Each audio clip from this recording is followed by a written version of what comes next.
So, Jimmy, what's the next thing? We got the cornbread made and it's cooled off. Yeah. Just toss it in a bowl. If I could keep the cameraman out of it, you know, he loves eating cornbread. That's right, that's good stuff. Yeah, good stuff. That's what I'm screaming. Okay, we're going to do a little shrimp dressing, and on another segment here, we're going to do the oyster dressing. Okay. But, you know, you got South Louisiana, it's a thing of seafood. So you got to have the cornbread, of course, and then you got to saturate that cornbread. And some people, they like it a little darker as a dressing. We're going to bake it in the pan. Okay. I've already got the pan with some butter in it, melted in the oven. So we're going to make it a little darker. Hey, I cheat. I'm going to use a little kitchen bouquet. A little bit of water, and I poured some of the kitchen bouquet in there. Then we're going to put a little bit of Worcestershire sauce. Worcestershire sauce. It doesn't take a whole lot. Just a little smidgen.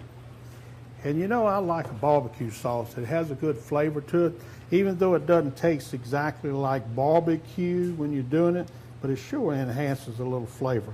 Believe it or not, I even use barbecue sauce in my jambalaya.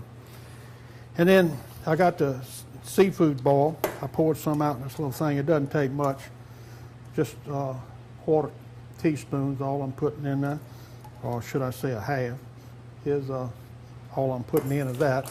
Then I've got a little swamp dust going in.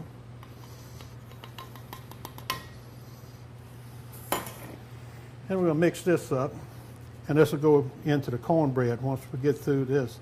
We've got the cornbread in the bowl crumbled up, and I'm going to put this in and kind of saturate it. Then we're going to take this little mixture and kind of saturate the cornbread with it. Because the shrimp has got some moisture in it, it doesn't take much extra moisture in order to saturate the cornbread. And all we're going to do is mix it all up until it gets kind of like a mush.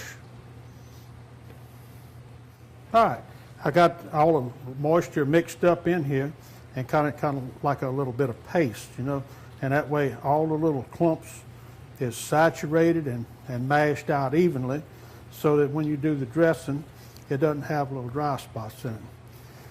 Now we're going to pour the shrimp in.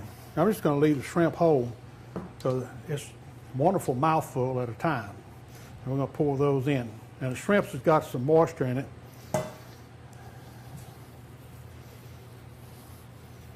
boy, this thing is going to be good when we get through. Holy moly. You might as well say we're going to have more shrimp than we got dressing. Hey, if you're going to have a shrimp dressing, you need to have shrimp. I'm all about shrimp. I guess if you're doing this in a restaurant, you'd put about 1/4 of that shrimp into it, just for the little flavor. But this is Jimmy Babin cooking at home, and you know Franklin's going to want to eat most of it anyway. Between him and Sean, they're going to dig up into it. All right, now that we've got that mixed, I've got a pan that I put butter in, melted it in. If somebody wants to sit down at the table and eat shrimp, we got shrimp. Kind of like making a cake with shrimp. Kind of like making a cake with shrimp. There you go. I like that concept. I guess you could call this like they do the stuffed shrimp in a pan. And we're going to pop this thing in the oven. I got a convection oven, so it's going to run a little bit different than it does at your house, in a regular house oven. But at 350 degrees, it's going to take me about 30 minutes or so to bake it out. And while that's in the oven, we're going to take a quick break and thank our sponsors. And when we come back, we'll finish up those dressing recipes. Stay tuned.